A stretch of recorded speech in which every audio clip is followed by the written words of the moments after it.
Around about 1430-1440, John Russell began writing the Boke of Nurture, a poetic treatise on the correct way to carry out the various roles of service to one's lord, with particular emphasis on the duties at table, be that laying a tablecloth, carving venison, or knowing which sauces and spices go with which flesh. Is it salt and cinnamon with lark or heron?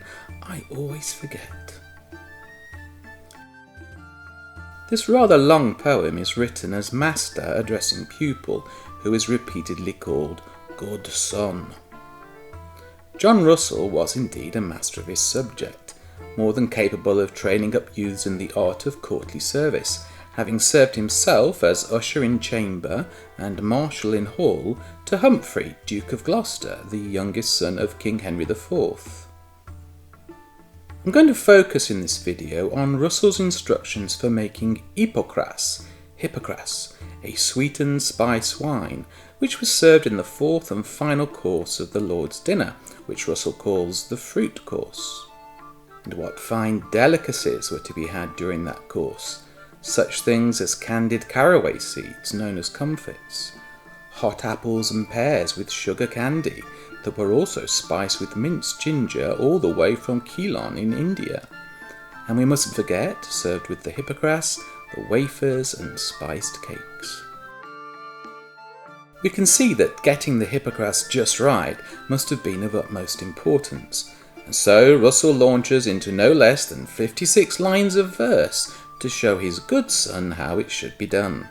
Good son, to make Hippocras it were great learning, and for to take this spice thereto after the proportioning. Ginger, cinnamon, granis, sugar, Turnsole, that is good colouring. For common people, ginger, cannel, long pepper, honey after clarifying. For all Russell's great learning, and for all the detail he provides in the lines that follow, the actual method of making Hippocras lacks clarity at times. We're not told, for example, how the sugar is dissolved. Is the wine heated as it is in the Hippocras recipe in the 14th-century French work Le Ménager de Paris? Russell's method seems as if the Hippocras never sees the heat, but he doesn't make it clear. The straining process, which is elaborately described over numerous lines, is somewhat convoluted and confusing. We're first told that the good son should use 3 bags to do the straining. These are to be fastened to a perch, seemingly in a line, with basins underneath, and the wine, which has been spiced, is fed through them. But then later we're informed that he should let it run in 4 or 6 bags. 3, 4, 6 bags? Make your mind up, Russell. Then there is the issue of preparation of the different spices. The pupil is told what to do with just one of the spices. He is to see to it that his ginger be welly pared or peeled, or hit to powder ye beat, that is, he should beat it into a powder. Which is it though? Is the ginger peeled or powdered, or both? And what about the other spices? He doesn't say what to do with them, but rather goes off into a digression about their quality control and the humoral properties of the ingredients of Hippocras. It's 16 lines later that Russell suddenly throws in the line, "Good son, your powders so made, each be themselves in bledder laid." Huh? Russell, you actually missed out that part about making these different spice powders. Oh, by the way, if you think you heard bladder there, you're not mistaken. It would seem that the spices, once powdered, were stored inside dried bladders, probably pigs or sheep's. I must say, though, that Russell's digressions are some of the more fascinating parts of his Hippocras instructions.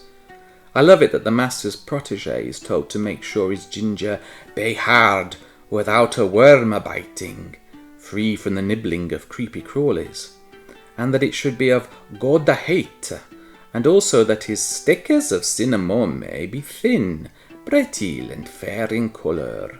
And admittedly, it is most helpful, at least to someone with an understanding of medieval medicine and its application of the theory of the 4 humours to dining, to know that grainers of paradise, hot and moist they be, as are ginger, long pepper, and sugar.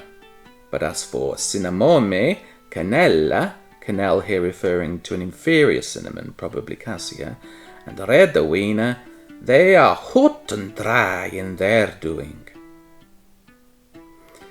My problem with Russell's work, notwithstanding its undoubted value to medieval food history, is that Russell saw fit to choose poetry, bad poetry, as his medium for instruction. It's quite rambling at times, and it makes me think of the terrible doggerel we find in over-sentimental greeting cards, with their determination to make things rhyme. In short, Russell was not Chaucer, and as a consequence some of his instructions lose their coherence. However, to be fair, we do by the end of his Hippocrates section get the gist of his process. To summarise this, it involves infusing basins of red wine with the various spices, each of which, so it would seem, is ground into powder and kept inside dried bladders until ready to use. Then the spice wine goes through a process of multiple straining or filtration, it being allowed to run through from 3 to 6 bags. By the way, the master tells us that these bags are called runners, and they should be hooped at the mouth above, hooped at the mouth or opening, this making them secure for when the wine is poured through them. They're often referred to as Hippocrates sleeves, named after the famous classical Greek physician who developed a simple filtration system for water using cloth, reputedly his sleeves, and who lends his name to our medieval spice wine. Also of interest in Russell's discussion of these bags is that the master urges the pupil to get them made of boutel cloth, if the baggers be the finere without a nay. In other words, if there's to be no nay, no denial of the fineness of the bags, they have to be made from bolting cloth, more commonly associated with the refining of the finest wheat flour. During the Hippocrates process, the wine is repeatedly assayed, tested by tasting, sounds like a great job, and any necessary adjustments to the spicing are made. Too much ginger, then more cinnamon is added, and vice versa. Too much sugar, then be discretion ye may wet, or dilute the Hippocrates.